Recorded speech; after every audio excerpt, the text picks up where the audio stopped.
everyone, missing you loads. So today I thought I'd share a story with you called The Squirrels Who Squabbled. And the author, because I know some of you discoverers like to know that, is called Rachel Bright and Jim Field. It doesn't say which one's which, but I imagine one of them is the author who wrote the words and the other one is the illustrator who drew the pictures. But it doesn't say on this which one's which. Are you ready? In a towering forest where summer had been, the cool air bit fresh and the mosses grew green.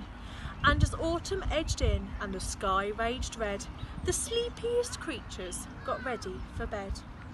While up in a tree swung a flighty young squirrel, who everyone knew as Spontaneous Cyril.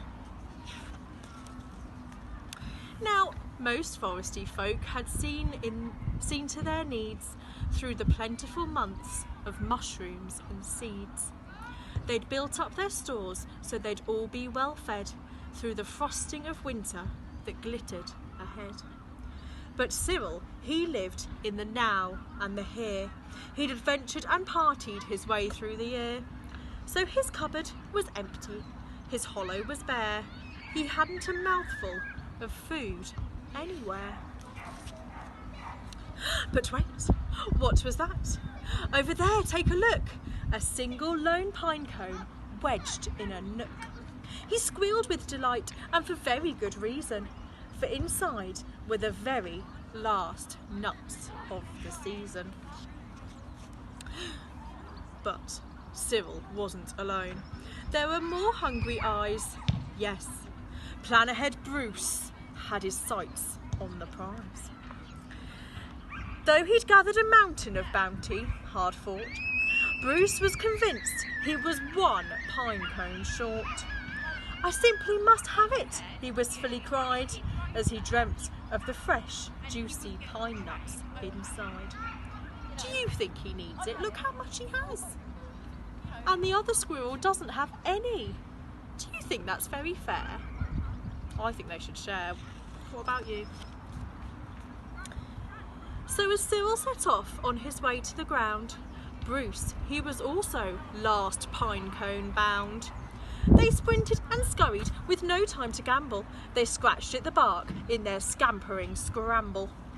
But in their panic and haste shook the tips of the spruce, and the pine cone, it trembled, and then it came loose.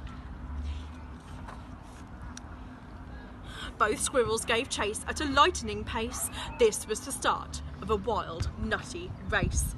"It's mine!" shouted Cyril. "No, mine!" hollered Bruce. "You don't stand a chance. Give up. It's no use." "I'm hungry," said Cyril. "This cone is not yours." "Stay back," shouted Bruce. "This cone's for my stores." It boinged over bushes and flew through the air. It binged on the nose of a slumbering bear. It bounced over boulders, then came to a stop. Then teetered and wobbled and quivered and plop. Both squirrels followed. Oh, that water was fast. Would they learn that they needed each other at last? But each was intent on how he could win. So they didn't quite notice a bird sweeping in. Cyril and Bruce, they watched in dismay as their cone disappeared, up, up and away. "Come back!" shouted Cyril. "There are nuts!" exclaimed Bruce. But all hope was gone. It was simply no use. And meanwhile they drifted right up to the ledge.